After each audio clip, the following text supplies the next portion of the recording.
All right, welcome back to the show, everyone. Hope you all are having a good day so far. So I had a member's request to check out this video here from Basketball Universe, and the video. Oh shoot! There I go, clicking things. The video title is called "The Truth of Larry Bird's Record Over Michael Jordan," and this is a recent one.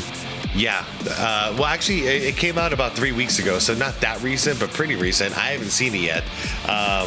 And anyways, I'm curious about this because, I mean, I'm going to be completely real. As a huge Jordan fan, the way I remember it, at least, you know, I was young, but the way I remember it was, yeah, I mean, the Celtics dominated the Bulls early on, like as expected, that they should. The Celtics were the best team in the league throughout, well, quite a few years there in the East. So, yeah, the Bulls didn't stand a chance there in the beginning. Later on, when Jordan started coming into his own and Bird started getting a little bit, I don't even want to say older, but, you know, his back started really acting up, then I'd be willing to believe, like, they would exchange blows, you know what I mean? Like Jordan would win one, Bird would win one. But I'm actually curious about it because I'm just speculating based off of, like, you know, childhood memory here. So anyways, I want to check this out. So guys, as I always do, I'm going to link the original video down below in the description. So if you want to check out the channel, go for it. It's a great channel, great basketball content over there. You also see a list of channel members. Shout out, my friends. Speaking of which, this one came from the members section. This request. So anyways, without further ado, guys, like the video if you could. It helps out a ton. And let's get right into this because I'm curious how this goes. Larry Bird's record over Michael Jordan in the regular season is 17-11. In the playoffs. Wait. Right off the bat. Record over Michael Jordan in the regular season is 17-11. Okay. In the playoffs, it's a perfect 6-0. Yeah. So what exactly do we do with this information? Does it strip away his GOAT title? Is it just a meaningless factoid? Here's the truth. You can't give an informed opinion without being presented with all the information. And I have something that will completely turn the discourse around. But don't worry, this will in no way smear Larry Bird's name. This channel deeply respects this legend of the game. Good, because I was going to say, it doesn't need to be spun in a way like that. Like, honestly, it's the passing of the torch. Bird was supposed to be beating him at that point. It's appropriate. We're not going to tear down one player, just to uplift another. Good. The fact that he has that record over Jordan is a testament to his greatness. If you were able to give him problems, then every single player that's ever played the game in human history would have been in big trouble. This was a bad man. There aren't many players that Michael respected more, and it's for a reason. But we can't just look at the win-loss record. That is nowhere near enough information. We also want to look at how he performed when playing against him. Did he underperform? Was he not able to live up to the moment? Let's take a look at the numbers. Yeah, before we get into the numbers, I just want to make it clear. Yeah, no, Bird won the matchup as far as, like, team-wise. If this would have gone, if Bird's career would have lasted longer, if his back didn't go out the way it did, and Bird was playing in the 90s, you know, when the Bulls were basically dominating the entire league, it probably would have balanced itself out. You know what I mean? But it's not the case. So, yeah, I mean, 100% the record is the record. And, yeah, Bird deserves that title. This is what he averaged for the 28 times they faced in the regular season.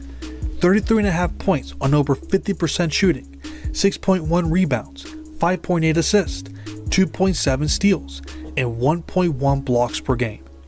That is the definition of individual dominance. Did you know that there were 7 times that he scored over 40 points against him in the regular season alone? Regular season? That includes 2 50-point games. His most noteworthy game came in 1988 in the Boston Garden. He had 52 points on 55% shooting and 9 steals. Damn, 9 steals! Gee, he's reminding him of what he did in 86. As he usually did, he elevated his game in the playoffs. This is what he averaged for their 2 playoff series. 39.7 points on 46% shooting, 6.7 rebounds, 5.8 assists, 2.2 steals, and 1.8 blocks per game. He added 2 more 40-point games and a 63-point performance. So let me get this straight. He gave Larry one 60-point game, 2 50-point games, and 7 40-point games in total. When they faced in the playoffs, he nearly averaged 40 points a game. Are we seriously blaming him for not being able to win a playoff game? No, and I've always stood by this. I honestly don't even give this argument the time of day because it's so dumb in my opinion. Like, you obviously don't know what was going on or didn't watch basketball back then if you make the argument that, well, Jordan's not the GOAT because Larry Bird beat him in the playoffs. Like, dude, get over it. You know what I mean? Like, it was 86 and 87. Yeah, those are the best years the Celtics probably ever. In my opinion, probably the best Celtics teams ever, and arguably some of the best teams of all time. The Bulls were nothing back then. It was Jordan against the world. Who's going to win this matchup? Duh. You know, it's like if I were to shame Allen Iverson for losing to that stacked Lakers team, like in the finals. Like, no, you know what I mean? You know who's going to win this series. It's not a big deal, but I usually don't give this the time of day, but it's going to be interesting to see the breakdown. But no, it's not Jordan's fault. Jordan never choked. I've said it multiple times. It was not a choke job. In fact, Jordan was outperforming beyond belief, like superhuman levels, but it just wasn't even close to enough. The numbers are screaming to us that it wasn't his fault. Of course. But it's not just the numbers. There's no one in the world who actually watched any of this that really believes that it's his fault, though. So, you know, anybody who just spouts that, just ask them, did you watch the games? You know, and if they say no, move on from the conversation. It's a waste of time. It's rage bait. What about the Celtics players? What did they have to say about him? Were they criticizing his play? Let's start with Larry Bird. In Jordan's rookie year, he told the Chicago Tribune that he was the finest athlete he'd ever witnessed. Then he proclaimed that he's the best ever. Damn. Then, when Michael retired in 1993, he doubled down and told writer Jack Silverstein that no one was better than him. If that's not enough for you, do you remember what he said after Jordan scored a playoff record 63 points? Let me refresh your memory. This is what he said, according to the Boston Globe. He is the most exciting, most awesome player in the game. Most awesome. I didn't think anyone was capable of doing what Michael has done against us the past 2 games. He then said these famous words, that was God disguised as Michael Jordan. Larry Bird had nothing bad to say about his performances. Nope. It was the opposite. He couldn't help but admire everything he was doing on the court. Yep, and the same thing for Jordan when it comes to Bird. There's nothing but admiration and respect between these two. But there was one teammate who was beating himself up for what Jordan was doing. That was Dennis Johnson. This was one of the most respected perimeter defenders of his time. Yeah. He was someone who guarded the bigger Magic Johnson effectively. But according to teammate Jerry Sichting, this is what he did after Game 1 of their 1986 series. He's in the shower after that Game 1 when Michael has 49, and he's got the stat sheet stuck to the wall, and he's staring at it. He's all soaped up, and he says, the good news is we beat them. Michael is never going to have another game like that again. He was in their heads. They were determined to stop him after scoring 49 points in Game 1. And he just tore them apart in that infamous Game 2. Yeah. He even got the respect of former player and coach K.C. Jones. This is what he said, according to the LA Times in 1990. There's never been anyone else like him. He's like more than one player on the floor. He's a 1 and 2 guard at the same time. That's most unusual. Yeah, it's true. He does both equally well. Oscar was closed. Magic is closed. Wes was just a 2 guard. And the most underrated thing he has is charisma on the floor. Every great thing he does lifts up the whole team. End of quote. He was already putting him above all the legendary guards in league history. Damn. Yeah, I have not heard that quote. And yeah, this is from 1990, I think you said. That's wild. Before he even won a title, he wasn't criticizing him for being selfish. He recognized that he knew how to uplift his team. Well, if that's the case, then why did he have such a hard time beating them? Check out what Kevin McHale... Well, it's I would say it's one versus 5, but that's not even fair. because their bench was so deep on the Celtics. So it's like a 1 versus, I'd say, 8. You know what I mean? So yeah, of course he's not going to win. Told the Boston Herald in 2020, I didn't think he had. Who? Check out what Kevin McHale told the Boston Herald in 2020. Okay. I didn't think he had a very good team around him in the early part of his career. And that kind of came out with the guys who were partying and all that. But then in that 1986 playoff series, I was startled. That first game, he had 49, but it felt like we were going to win the game the whole time. And then in the next game, it went to overtime. And I remember after the game, talking to Casey Jones, and I was like, man, we've got to double team that guy and get the ball out of his hands. That guy's like a one-man wrecking crew. Yeah. In game 3, we ran at him. We just got the ball out of his hands. Yep. End of quote. Yep. And this is where he had to start to learn how to deal with the double team. This was great. This was the greatest lesson he could have ever gotten. You notice he's out in the perimeter when he's getting trapped? He fixed that problem later on in his career. You're going to come in with the double team, I'll be in the post, and I'm going to swing away from the post. I'm going to swing away from the double. Obvious to them should be obvious to us. He did not have a great team around him. It seemed like they didn't take them very seriously at first. I mean, one guy can't beat a great team by himself. Well, he nearly did it on their home floor. They figured the best way to beat this team was to put all the pressure on his teammates. Just get the ball out of his hands. Take a look at the rosters between the two teams for the 1986 and 1997 series. Does that look like a fair matchup to you? And that right there is the reason why he got swept in both playoff series. It's something that the Celtics players never denied. He needed a better squad. Well, that started to come to fruition in 1988. That is when Scottie Pippen and Horace Grant made their debut. This is where we get to turn the tables on this debate. Do you know what Larry Bird's record is against Scottie Pippen? They faced 14 times, and Larry went 6-8 against the Chicago Bulls when Pippen was in the lineup. That's right. Wow. A losing record. Yeah, so all Jordan needed was one person to help, basically, and that swung the balance. Interesting. So when did Pippen come around? 88, I think it was?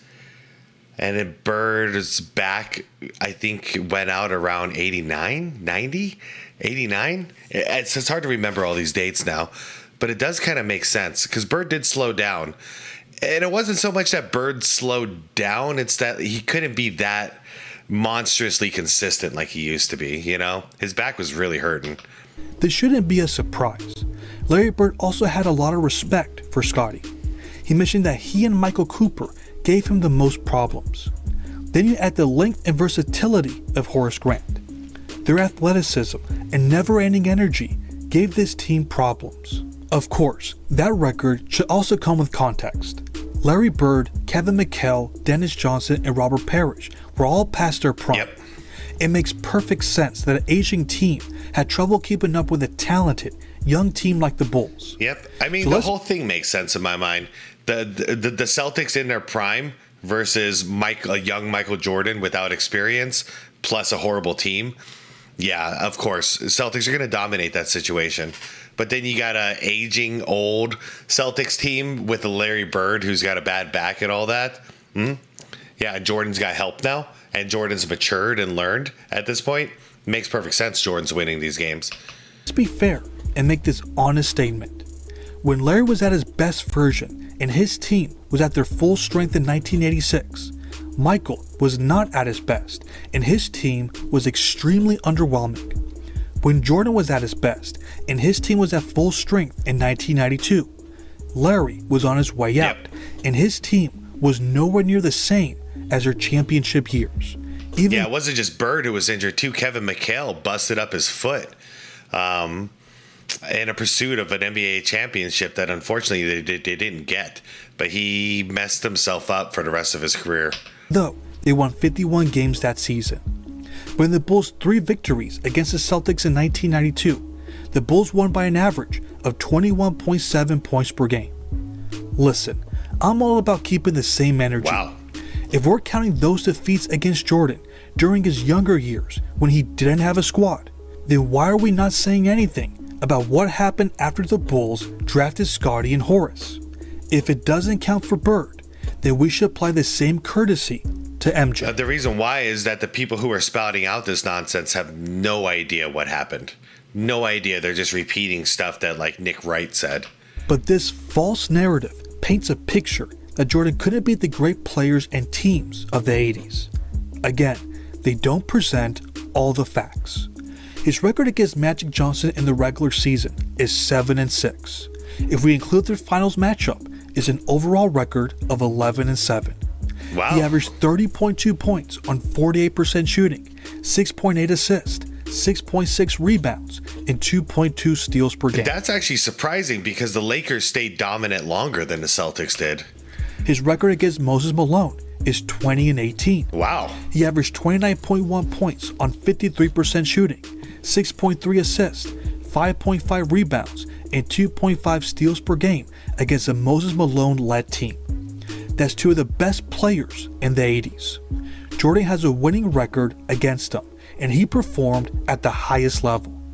If we look at Isaiah Thomas, his record is 19-24 against him. This is how he performed against the team that supposedly he struggled against.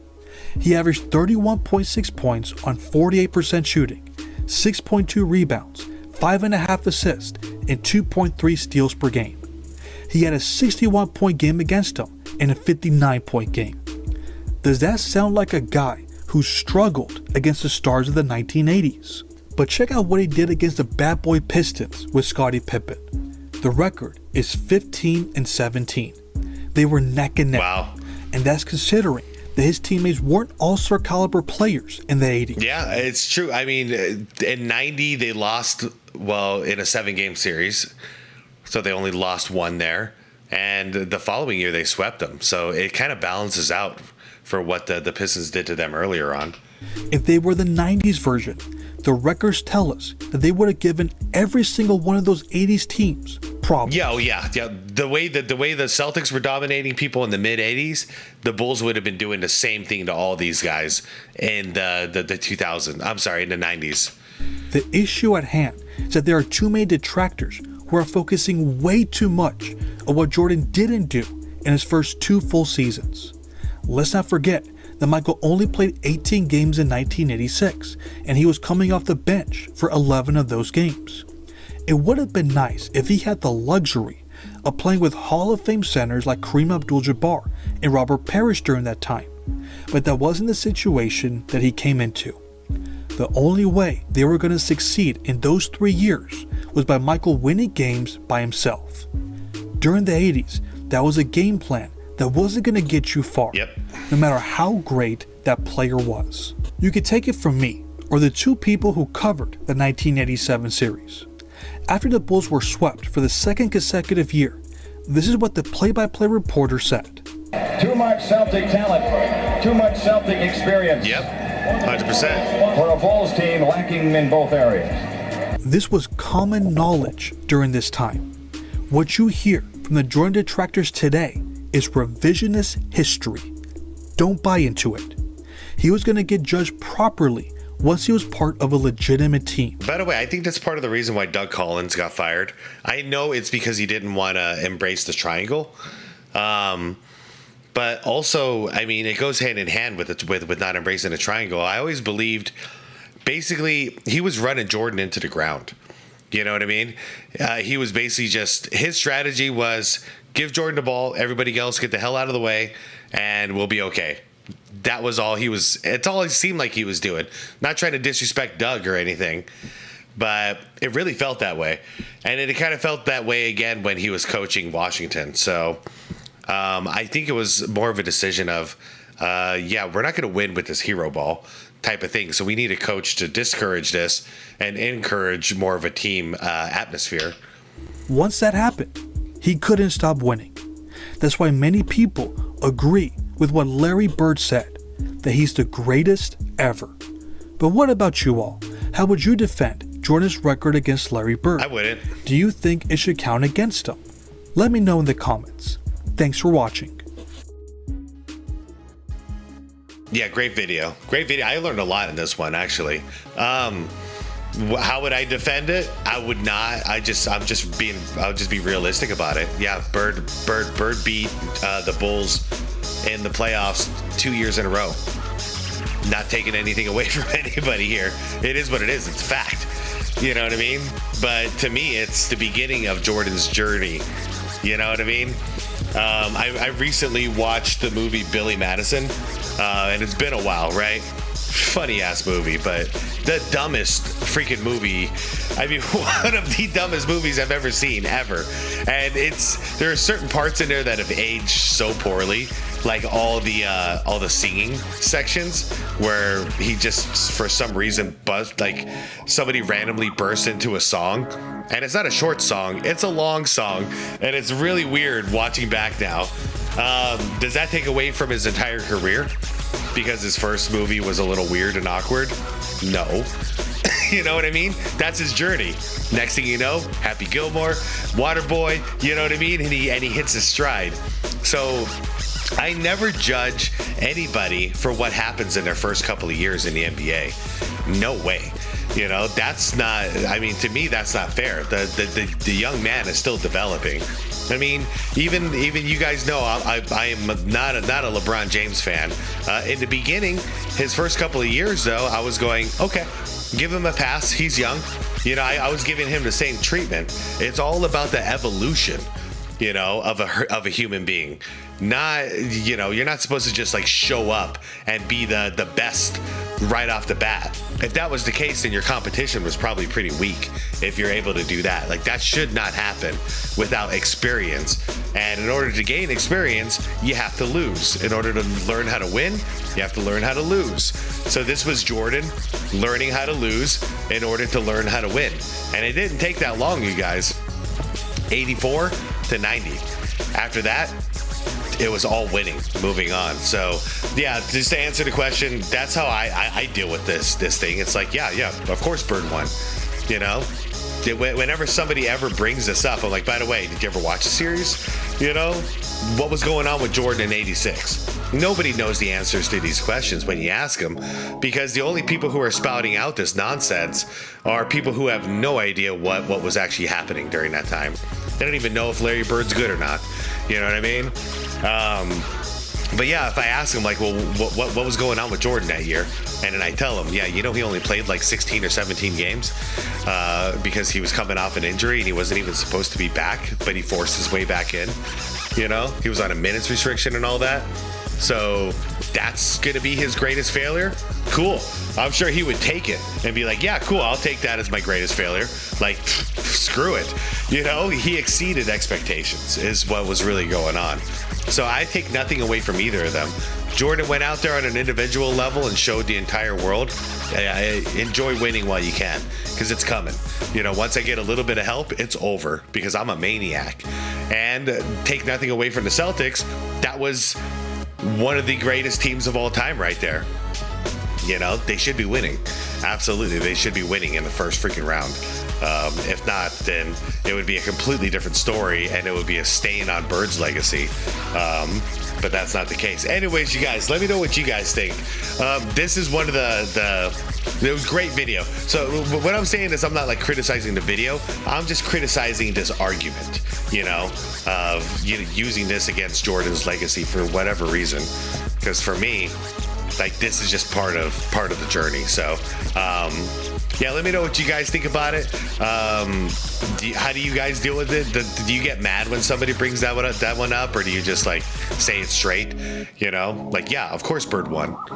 You know, like, I think that's what they're not expecting.